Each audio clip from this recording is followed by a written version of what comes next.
যে চ্যালেঞ্জ মামলা, যেখানে কিন্তু 2016 রিক্রুটমেন্ট রুলস এবং 2025 রিক্রুটমেন্ট রুলস, এই দুটো রুলসকে কিন্তু গুলিয়ে দিয়েছিল রাজ্য সরকার তথা পশ্চিমবঙ্গ স্কুল সার্ভিস কমিশন।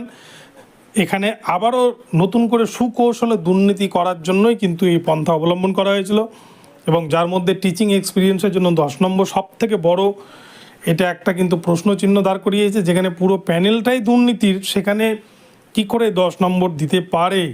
যারা চাকরি করছিল দুর্নীতির দায়ে যাদের চাকরি চলে গেল, তারা কেন 10 নম্বর পাবে? তাহলে 23 লক্ষ ওএমআর মূল্যায়ন করে তাহলে কে যোগ্য কে অযোগ্য সেটা বাছাই করলে তবেই এই 10 নম্বর দেওয়া উচিত। তো এটা ওয়েটিং প্রার্থীদের যে দাবি সেটা একদম যুক্তিসঙ্গত।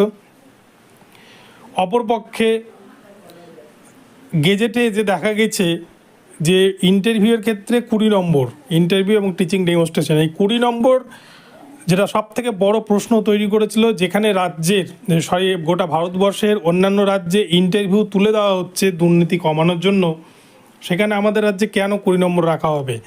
আর 20 নম্বর কাদের হাতে দেওয়া হচ্ছে? সেই দুর্নীতিগ্রস্ত বোর্ড যারা দুর্নীতি করে 26,000 পুরো প্যানেলকে পথে বসিয়েছে, যারা দুর্নীতি করে কোটি কোটি টাকা আত্মসাৎ করেছে, সেই তাদের হাতেই আবার একই দায়িত্ব দিদি। কিন্তু যে কোনো রুলস যে কোনো সময় কিন্তু তৈরি করা যায় না, সেটা সংবিধান প্রযোজ্য হতে হবে, সংবিধান যেটা মানে সেটা কিন্তু হতে হবে, নইলে কিন্তু সেই রুলস টিকে না।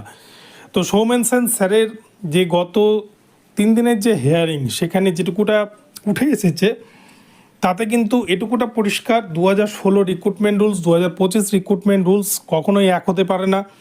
2016 সালের পরীক্ষা 2025 সালে এসে হচ্ছে সুপ্রিম কোর্টের রায়ে, ফলে সেটাকে 2016 রিক্রুটমেন্ট রুলসেই নিতে হবে, সেটাকে 2025 সালের রিক্রুটমেন্ট রুলসের সাথে গুলিয়ে দিলে কিন্তু চলবে না। এটা সৌমেন সেন স্যারের পরিষ্কার বক্তব্য ছিল।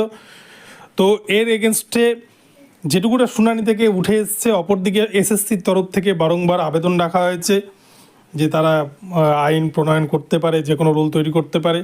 তো যাই হোক, সব দিক মেনটেন করে আমার মনে হয় যেটা রায় আজকে আসতে চলেছে, সেটা কিন্তু যারা 2016-তে পরীক্ষায় বসেছিল তাদের জন্য আলাদা নোটিফিকেশান, তাদের পরীক্ষাটা সেপ্টেম্বরেই হবে।